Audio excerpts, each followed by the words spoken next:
the end of Conor McGregor.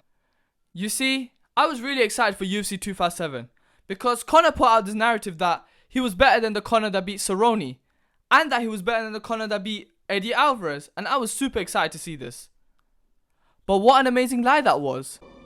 What an amazing lie that was. So I'm watching the main event and I'm super nervous because, you know, I want Conor to win and I already picked him in my prediction video for him to beat Dustin Poirier. What? You think Dustin's gonna win? Come on, we all know that Conor McGregor is gonna win. Come on. And then the fight starts and I see this. And I'm like, what the hell are you doing? Like, what on earth are you doing? And I couldn't come to a conclusion of what he was doing straight away because I was just that nervous. And I'm just thinking like, why is he moving like this? What the hell? When did he start moving like this? And I'm just so confused. And this like spikes my heart rate even higher. And I'm just there like, oh my god, this is not going to go well. The takedown happens, the clinch happens, and then the rest of the fight, they were both striking each other. And Dustin Poirier was actually getting good shots on him, which we usually don't see on Conor. Like, he doesn't get hit this often. And then the fight ends and Dustin Poirier wins with a TKO at the end of the second round. The fight ends, I'm depressed, my WhatsApp group chat is going crazy because all my friends are grilling me because Conor lost. And I'm sitting there in bed thinking, what the hell did I just watch? And I had to look into this. And I began my research the next day. So I began my research. I watched the fight back against Dustin Poirier. And I also watched the Eddie Alvarez fight again. Because in that fight, it showcased the best of Conor's skills, especially in the striking. And I noticed this big difference. And you can see it right here. So in the Eddie Alvarez fight, we see the karate style stance being very sideways with a long stance. And in the Dustin Poirier fight, we see the boxing style stance. And people couldn't tell the difference because in both those stances, he had a very wide stance.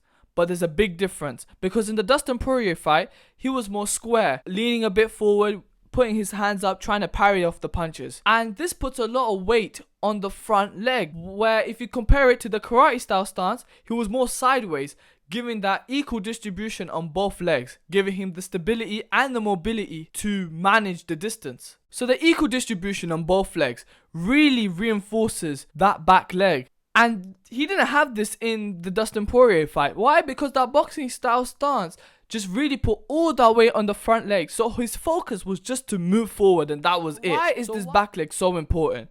Two reasons. For better countering and for better defense. So let's start off with the countering. So if you see this clip here, this is against Eddie Alvarez. Every time Eddie Alvarez throws a feint, throws some sort of a fake jab or whatever, he steps back with that back leg. He's always checking with that back leg. He's so light on his feet and he's just checking, knowing when to step back so that he can counter. That's why that back leg is so damn important. And the second reason is his defense. That back leg allows him to get away from danger as quick as possible so that he can come back, maintain that range with having equal distribution on both legs. So if he mistimes the left hand, he can literally use that back leg to step back even further away to avoid the flurry of punches. Because it's your footwork that makes the best defense. And what aids this is his sideways stance. Because like Faraz Sahabi said in the Joe Rogan podcast, is that sideways stance actually makes it harder for his opponents to punch him. Even though it's easier for them to leg kick him, but to punch him is a lot harder. And McGregor has utilized this perfectly to have the best defense. And I just don't understand why he was in such a rush to knock him out. Maybe because he needed to back up his claim that he will knock him out in 60 seconds. But still, this is not the Conor that we all know. Because every time he approaches his fights, he's normally relaxed, he's calm, he goes towards his opponent, but he doesn't go straight into them. He keeps a distance away from them and he just maintains that distance and he waits for his opportunity to come to counter with the left hand. So let's talk about the leg kicks, because they were extremely important for this fight, especially for Dustin Poirier, and that's how he won the fight. And a lot of people criticize Conor, you know, the long stance, more susceptible to leg kicks, and I totally understand. But I think there's a difference though, because when he had the karate style footwork, that front leg was a lot lighter, so he can easily maneuver it in a way so that he could protect it from the leg kicks. For example, he can easily move it away because it's light. You can easily move it away from the leg kicks, or he can easily lift it up, turn it at an angle so that its shin is protecting the calf instead, so that it's hitting the bone instead of hitting the calf. And another thing, if you have a lighter front leg, it doesn't get the same amount of impact when you have all the weight in the front leg. Because when you have all the weight on the front leg, the amount of impact it gets is a lot more damaging compared to it being light. Because when it's light, when it gets hit, it just moves a little. But when you have all that weight on the front leg, it's just there, flat-footed, and you're just hitting it constantly, and it takes a lot more damage.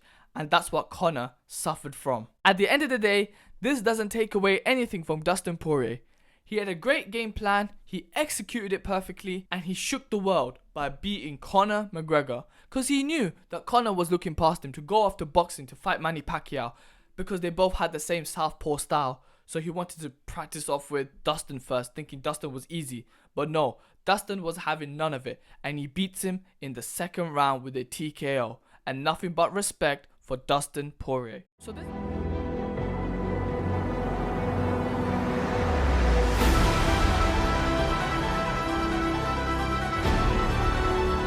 So this goes back to my question. Is this the end of Conor McGregor? I mean, if he's always going to have boxing in his plans, it's really going to hinder his MMA. And he won't have the success that he once had in the UFC. Because fighting this way really takes away how special his striking was. How special he was when it comes to maintaining distance, maintaining that movement. And his countering ability, his defense, everything to do with his striking all goes away because of this new boxing style. And I hate to see it. Because if you look at the top 5 of the lightweight division, Charles Oliveira, Justin Gaethje, Dustin, and now Michael Chandler, if you look at these 4 guys, I don't know if you can beat them anymore. I genuinely don't. Maybe before the Dustin fight, before seeing this new boxing style he adopted, before seeing all that, I thought he had a chance of beating all of them and being champion again. But now, after seeing him fighting this way, and if he's going to stick to it, I don't think he has a chance against any of them.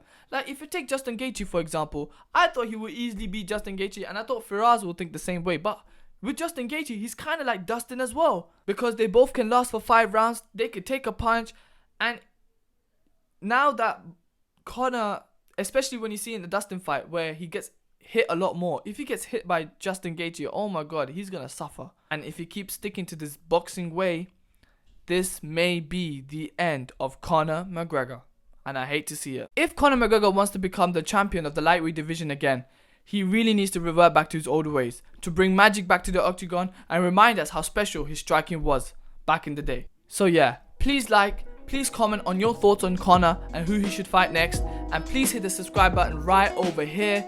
And stay tuned for the next video, because we're going to be previewing the main event of UFC 258 and talking about the whole main card of UFC 258.